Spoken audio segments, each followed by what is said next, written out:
Assalamualaikum warahmatullahi wabarakatuh. Saya Eko Widodo dan ini video pertama saya. Baik, langsung saja kita mau bahas 3 komisaris BUMN yang lagi disorot publik nih. Ketiga-tiganya punya masalah moral, ya, makanya kemudian jadi rame ya selama 1 minggu ini. Dan 3 komisaris tak berakhlak ini tak kunjung dipecat gitu ya judulnya ya. Apakah mereka? Ada 3. Yang pertama kita langsung bahas saja, namanya Kemal Arsyad. Siapa dia? Dia ini sutradara film. Dia ini juga punya masalah ketergantungan obat, dan ini diakui dia sendiri ya, yang dikutip dari kompas.com ya. Saya bacakan aja ya.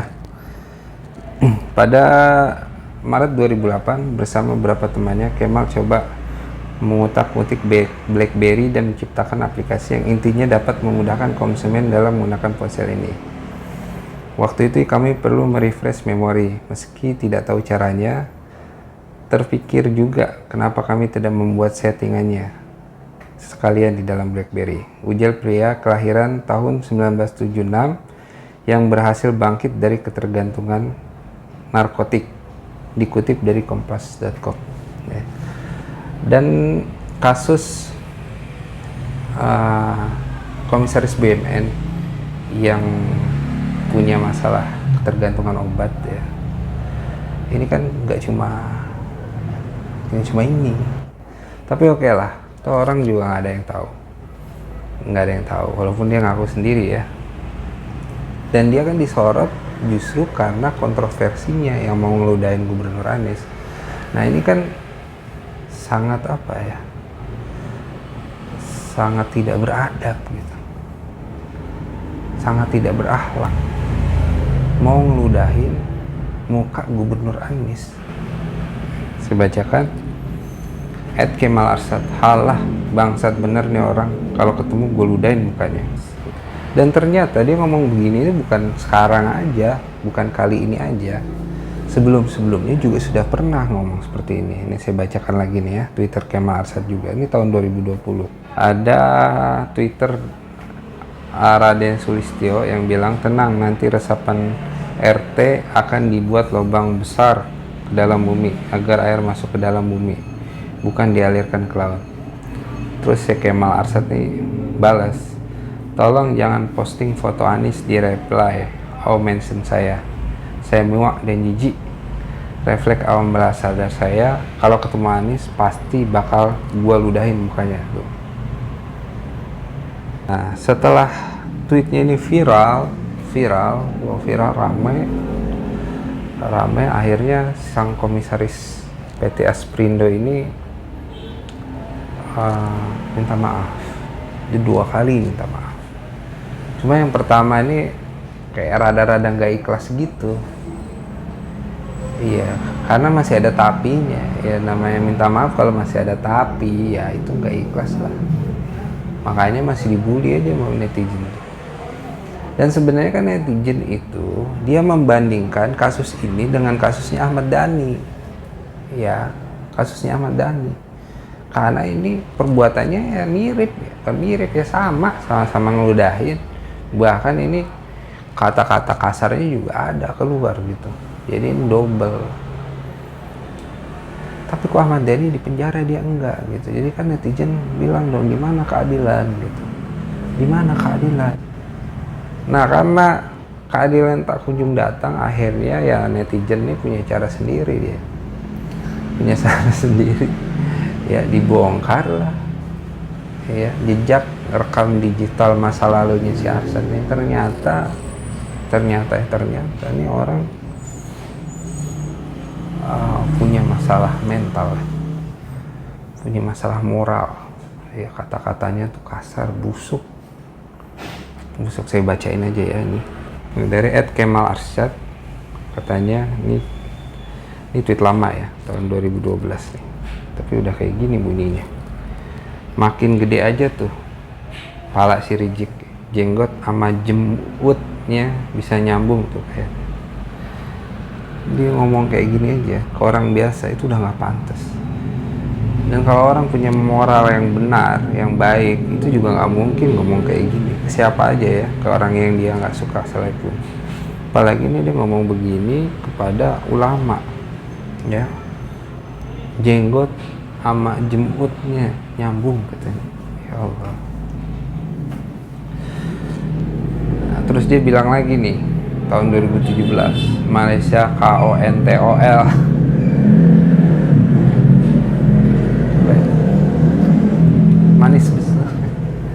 Manis betul tuh omongannya. Kemudian di tahun 2017 juga dia bilang begini, yang mau lihat titik lelaki umur 55 tahun silahkan merapat nih.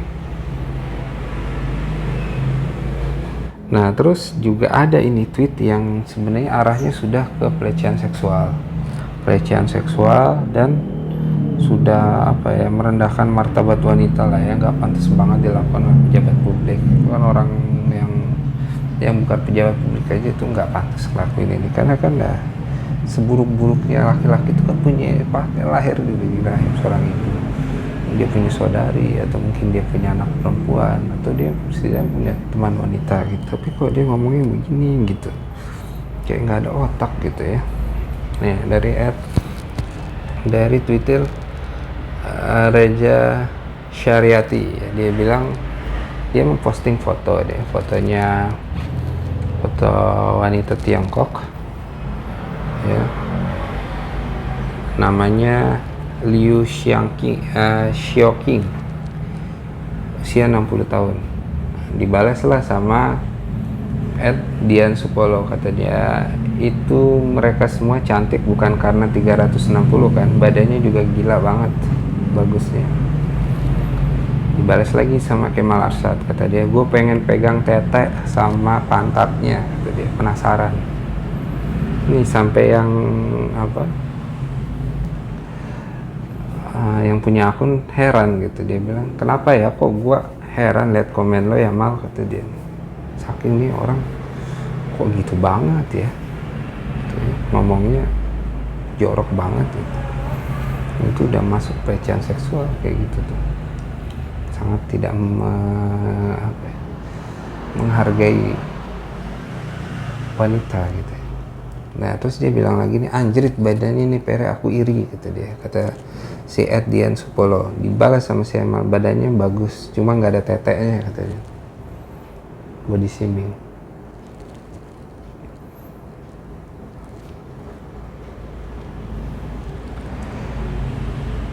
Terus Dian Supolo, iya dia pakai mini set itu, kata Kemal Arshad, berarti pentil doang, kata dia. Ya udahlah, intinya nih orang, saya sebenarnya masih nyimpan beberapa tweet joroknya dia. Iya, saya sih sebenarnya nggak pernah ya kayak gitu, maksudnya apa ya, ngapain sih ya saya ini nyari-nyari kejelekan orang gitu. Tapi kan rakyat Indonesia juga perlu tahu gaji pajak yang dia bayar buat gaji pejabat kayak macam apa ya. Ternyata moralnya rendah seperti ini, padahal kan Pak Erick Thohir ngomong apa, BUMN ya akhlak sebagai core value, tapi kok begini, nggak ada akhlak sama sekali dan dipertahankan. Jadi beberapa hari yang lalu karena ramai kasus ini, Erick Thohir itu merombak susunan komisaris Asperindo. Tapi apa yang terjadi? Si Kemal ini malah dipertahankan, dikukuhkan jabatannya. Seolah-olah dia mau bilang, woi, ini si Kemal anak emas gua, gitu ya. Kalau dia bikin salah, lu pada yang gua pecat. Dia tetap ada, makanya kalau lo mau kerja di sini jagain dia, gitu. Kan yang ditangkap publik jadi seperti itu, gitu. Padahal kita udah bacain tadi, ya ampun kok kayak gini ya, itu ditutup akunnya, kalau enggak tuh masih nyebar aja nih sampai saat ini nih kayak gitu. Pak Erick Thohir kok nggak risih gitu ya. Oke, kita langsung aja ya, komisaris yang kedua namanya Dede Budiarto. Nah si Dede ini nama aslinya siapa ya, nama aslinya Krishna Budiarto. Dia komisaris PT Pelni. Ya, sempat dia ngaku di Twitter dia sendiri sebagai komandan pemenangan Jokowi gitu deh. Nah, dia sebenarnya juga udah sering banget nih bikin kontroversi nih ya. Ya mungkin karena apa ya, karena mungkin dia aslinya buzzer ya, aslinya kerjaan buzzer aslinya kerjaannya buzzer, terus dia jadi komisaris tuh ini apa, nyambi gitu ya, makanya dia bikin kontroversi mulu, dan mungkin dia diangkat itu ya karena itu. Ya Allah alam ya, walau alam. Tapi emang dia bikin kontroversi mulu. Ini belum lama ya, belum lama, bulan puasa kemarin si Dede ini bikin kontroversi, bilang menuduh Ustadz Firanda dan Khalid Basalamah radikal. Ya jadi PT Pelni kan setiap bulan Ramadan dia mengadakan mengadakan kajian Ramadan. Nah, buat pamflet. Nah, di pamflet itu ada beberapa nama Ustadz, di antaranya Ustadz Firanda, Ustadz Khalid Basalamah, dan Ustadz lainnya. Nah, dituduh sama, karena viral, akhirnya sama dia sebagai komisaris dibilang kajiannya dibatalkan. Kenapa? Karena negara tidak boleh kalah dengan radikalisme, katanya gitu ya. Katanya gitulah, tepuk tangan lah itu para buzzer-buzzer itu ya, memviralkan itu. Tapi kemudian hari kondisinya berbalik. Kenapa? Karena di dalam pamflet itu juga ada nama Kiai Khalil Nafis. Beliau kan tokoh NU, anggota MUI juga. Ya kenapa dibilang radikal? Ya orang-orang ini nggak terima lah gitu, maka dibully lah. Dan bulian yang di bulan Ramadan itu lebih parah daripada yang sekarang. Kenapa? Karena yang di bulan Ramadan itu pure benar-benar kasus masa lalu dia yang udah lama banget itu. Kasus masa lalu yang dia suka gonta-ganti gini gitu ya, suka gonta-ganti agama. Terus apa? Yang paling parah itu adalah tersebarnya chat dia dengan seorang waria. Itu vulgar banget. Intinya sih waria itu bilang kalau si Kang Dede ini mau make nggak mau bayar gitu. Bahkan dia menyatakan foto-foto apa ya, alat kelamin gitu ya, alat kelamin itu nggak ada sensornya, nggak disensor itu. Iya ya. Dan itu ada silakan cari, di tweet saya juga ada, tapi dipertahankan aja ini Kang Dede ini, orang tajir kayak Pak Erik ini kan harusnya sudah selesai dengan masalahnya sendiri gitu. Sehingga ya nggak perlu sesuatu lain gitu. Jadi dia bisa berpikir objektif gimana cara memajukan BUMN. Tapi yang terjadi ini masalah halak aja seperti ini, kita belum bicara kompetensi ya, dari seorang buzzer ini, seorang relawan pilpres ini ya. Nah, si Kang Dede ini menjadi sorotan lagi karena dia memposting ulang tweet lama si Leon BEM UI yang kemarin itu mengkritik Jokowi ya. Dia menyebut Jokowi the king of lip service gitu. Nah, karena kritikannya itu dia memposting ulang tweetnya si Leon zaman di SMP kayaknya ya. Dia diundang ke istana, di framing bahwa dia ini utusan Cikeas gitu, untuk mengkritik Jokowi itu sebagai utusan Cikeas gitu. Lama ya, akhirnya rame lah, dibongkar juga lah tweet-tweet lama si Dede ini ya. Dan ternyata Dede ini juga enggak ya, bejat lah ya, ya 11-12 sama si Asrat ini, si Kemal Arsat ini ya. Saya bacakan aja ya nih. Yang pertama dia bilang begini, duh anggota FPI suka itil juga ya, takbir gitu dia.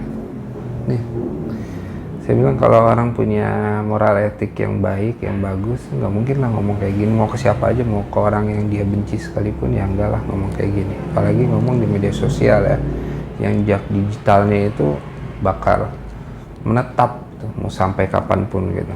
Nah, anak cucunya juga pasti bisa baca ini. Pantas nggak dilakukan oleh seorang manusia yang punya akal sehat gitu. Kemudian dia juga membalas tweet dari Tri Putri. Nah, si Tri Putri ini bilang nggak usah ahli dah, rakyat jelata tahu tuh melanggar etik, tetek bengek gitu, kata dia gitu. Nah terus dijawab sama Dede Burdiato nih, dia bilang, "Dek, jangan bawa-bawa tetek, saya bawanya jadi pengen nenen gitu." Wak. Nah yang ketiga ini ada foto memenya Prabowo, ya diedit, jadi mukanya muka Prabowo, badannya badan orang lain yang lagi pegang kemaluan gitu. Sebenarnya ini bukan tweetnya Dede ya, tapi dia mengcopy paste dari tweetnya Ambara Sakti 1 nih. Rasain nih bau titiknya Prabocor, kata dia gitu. Pantas nggak gitu ya, apalagi sekarang Prabowo sudah jadi apa, sudah jadi Menhan, sudah menjadi bagian dari pemerintahan Jokowi. Tapi tweet-tweet ini masih ada, dan setelah saya tweet ini, tweetnya nggak dihapus loh. Kan harusnya dia kalau punya moral etik kan malu dong gitu, malu dong. Apalagi Prabowo udah jadi Menhan. Atau kalau nggak malu takutlah gitu. Tapi nggak dihapus. Kenapa? Ya karena mungkin dia jadi komisaris nih gara-gara tweet ini, ya nggak, sebagai komandan buzzer nih ya kan. Ya kan. Nah terus saya tambahin tweet-tweetnya nih. Dia pernah fitnah Prabowo ini terlibat ISIS gitu. Kata dia nih, "Jangan marah ya kalau TL-nya dipenuhi dengan pik ini lagi rame hashtag Prabowo for RI, Jokowi for DKI. Tapi dengan fakta bahwa ada ISIS." Kata dia gitu. Nah terus dia juga bikin meme lagi, Prabowo lagi gendong anak, terus mukanya diganti jadi muka Fahri. Terus dia bikin meme lagi, pembalut wanita ini ada muka Prabowo-nya, karena Prabowo itu selalu dia sebut sebagai Prabocor. Nah, terus yang terakhir nih katanya Prabowo kalah menjadi kasir Indomaret. Tweet lama semua sih ini. Ya itulah, tapi kan maksud saya begini, komisaris BNN ya nggak usah punya moral yang setingkat ulama atau setingkat orang yang berpendidikan. Nggak usah lah ya, standar aja, punya standar etik orang normal aja lah. Karena kayak gini bukan orang normal lah. Iya, buruk sekali ini. Jadi keadaban bangsa kita, ya, bangsa kita bangsa beradab ya, itu seperti jatuh gitu, gara-gara orang-orang seperti ini dijadikan pejabat publik. Ya nggak bener dong, Pak Erick Thohir, tolong dong ini, jangan kayak gini ya pejabat publiknya, ya kan, kayak nggak ada orang lain aja. Oke lah kalau emang Pak Erick Thohir pengennya relawan yang menduduki posisi-posisi tersebut, emang relawan cuma dia aja, emang nggak ada relawan yang punya etik yang lebih baik daripada orang-orang ini gitu. Nah yang ketiga ini adalah Ari Kunchoro, rektor UI. Masalahnya nggak sama sih dengan Dede dan Kemal, tapi dia rangkap jabatan. Nah sebenarnya kasus rangkap jabatan di pemerintahan Jokowi itu kayak udah biasa banget iya. Kan janjinya di awal nggak boleh rangkap jabatan, tapi kan sekarang yang terjadi ketum-ketum partai itu jadi menteri gitu kan, janjinya di awal nggak kayak gitu ya, biasa aja sih, rakyat juga udah bodo amat. Nah si Ari Kunchoro ini disorot publik gara-gara dia Ari Kunchoro ini memanggil BEM UI karena kritis terhadap Jokowi. Kan ini publik jadi bertanya-tanya gitu, kenapa kok dipanggil gitu, Urusannya apa ini rektor? Padahal kan sudah dilindungi dengan pasal penghinaan presiden. Jadi ngapain? Jadi kalau memang Pak Jokowi merasa ini sudah kelewatan gitu, sudah bukan lagi kritik, dia laporin aja gitu, laporin. Toh kan yang mengesahkan pasal penghinaan presiden kan sampai sendiri, dia bersama DPR. Ya kan, di situ mewajibkan Anda sendiri yang harus laporkan saja kalau memang apa namanya itu dianggap sudah kelewatan. Jadi biar ini nggak usah ikut-ikut ini apa rektor ini, dia punya kepentingan apa kok kemudian seperti itu gitu. Dan karena sudah ketahuan, ya mestinya mundurlah salah satu, karena sudah ketahuan disorot publik. Rakyat maunya Anda digaji, dibayar itu untuk mencerdaskan bangsa, bukan untuk ngurusin politik kayak gini gitu ya. Kalau Anda masih suka uang, ya mending lepas aja jabatan sebagai rektor UI itu. Tapi kalau masih merasa saya masih bangga dengan status rektor saya, ya mundurlah dari komisaris ini. Karena kan sebenarnya orang juga nggak peduli, awalnya nggak peduli kan, sebelum kan ini juga udah berlangsung bertahun-tahun ya rangkap jabatan ini. Bahkan sebelumnya pernah jadi komisaris BNI, orang juga bodo amat. Iya, publik menyorot Anda ya karena kelakuan Anda sendiri. Ya kelakuan Anda sendiri itu apa namanya, mahasiswa pakai dipanggil-panggil kayak gitu, iya kan? Oke, intinya kesimpulannya ini Pak Erick Thohir cobalah tegas nih, tiga-tiganya ini jangan seperti inilah ya. Ini kan publik sekarang sudah melihat dengan mata telanjang gitu. Yang dua ini terutama nih, ya gantilah, masa nggak ada orang yang lebih baik, yang lebih bagus, yang lebih cakep akhlak moralnya, ya kan? Terus buat yang rektor UI ini suruh milih aja gitu. Oke, terima kasih sudah mau menonton video saya. Dukung terus channel saya, jangan lupa like, komen, dan subscribe. Assalamualaikum warahmatullahi wabarakatuh.